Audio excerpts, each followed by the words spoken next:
Welcome to Fusion 360 Mastery.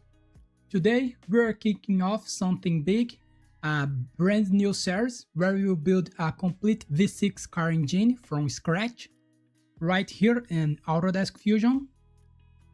We were talking about the engine block, pistons, crankshaft, cylinder head, valves, camshaft, intake and exhaust manifold, all the way down to the smallest holes.